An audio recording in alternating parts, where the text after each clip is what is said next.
Hi fam, this is your Mimi Shane again. Welcome back to my channel.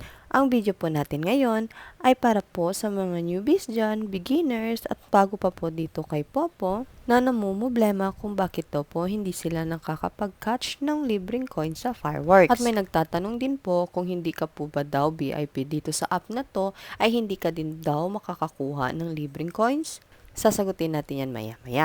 But before that, please do subscribe to my channel po and hit the notification bell para naman po ma-update kayo or ma-notify kayo kung may mga new videos akong i-upload. So, ayan na nga po mga ka-fam, tuturuan ko na po kayo ngayon ng mga fireworks tricks. At itong mga tips na ibibigay ko po sa inyo ngayon ay based lang po ito sa mga naranasan ko dito sa app na ito. At ang mas maganda din po dito ay explore nyo po si Popo at para kayo na po din mismo ang makadiscover kung ano po ang mga dapat gawin o hindi dapat gawin sa app na ito. Bakit nga ba mahirap makapag-catch ng fireworks dito sa app na ito? Bakit din nga ba lagi ito ang tinatanong? Dahil nga po, malaki po ang naitutulong kapag po ikaw ay nakapag-catch ng libreng coins. Dahil kapag marami tayong naipon ng coins, ay pangdagdag na din yan para po tayo ay makapag-withdraw. Dahil nga kapag nakapag-ipon tayo ng coins, ay pwede natin itong ipang-trade. Dahil kung aasa lang tayo sa paggawa ng task araw-araw ay hindi ito sapat. Kaya kailangan din po natin makapag-catch ng mga libreng coins. Marami pong dahilan kung bakit po hindi po kayo nakakapag-catch ng coins sa fireworks. Una po dyan ay baka po sira ang inyong internet connection o hindi kaya lag po kayo. Pangalawang dahilan po ay baka po kayo ay baguhan o tinatawag natin newbies pa or beginners pa sa app na ito at kayo po ay level 1 pa. Pangatlong dahilan naman po ay baka po marami na po ang nakaabang dyan sa audience dahil po kailangan lang po nasa 1,000 plus at kung umabot na po kayo ng 3,000 sa audience ay hindi po talaga kayo makakapag-catch ng fireworks niyan. At ang pang-apat na dahilan po ay baka po nahuli na po kayo at tapos na pong nag-fireworks. At panglima po at panghuling dahilan ay baka po hindi pa po kayo naging VIP member. Dahil kapag kayo po ay VIP member ay malaki po ang chance ninyo na makapag-catch ng fireworks. At para hindi na po sumakit ang ulo nyo, kakaisip kung bakit hindi ka po nakakakuha ng libreng coins sa fireworks. At isa na po ang aking mga tips, makinig po kayong mabuti. First tip ko po sa inyo, lalo na dyan sa mga newbie, ay kailangan nyo pong mag-level up. Ang pag-level up po dito ay sa pamamagitan po ng pag-send ng mga gift or pag-trade po ng mga gift tulad po nito. At pakonti-konti pong pag-gamble. So sa dalawa pong binanggit ko po ngayon, ay dahan-dahan po kayo nyan magle-level up. Dahil po kung tataas na po ang inyong level, ay may chance po kayong makapag-catch na po ng fireworks. Pangalawang tips ko po sa inyo ay kung kaya nyo naman po at may naipon po kayong coins dyan, ay magpa-member na po kayo. Magpa-VIP member po. Dahil po kapag po kayo ay nagpa-VIP member, ay malaki po ang inyong chance na makapag-catch kayo ng fireworks sa isang party live. At maliban po dyan kung siswertehin, lalo na po sa mga host, ay malaki po ang kanilang nakakatch na fireworks. Ang tips ko po na ito ay dapat po kayo po ay meron pong coins. Dahil po ang mga VIP member po sa normal VIP nagkakahalaga po ng 95,000 coins. Pagdating naman po ng Super VIP ay nagkakahalaga po ito ng 450,000 coins. At sa Diamond VIP naman po ay umaabot po ito ng 1 million coins. At kung wala po kayong mga coins ay pwede po kayong bumili or mag-recharge po dito lang po mismo sa app na ito.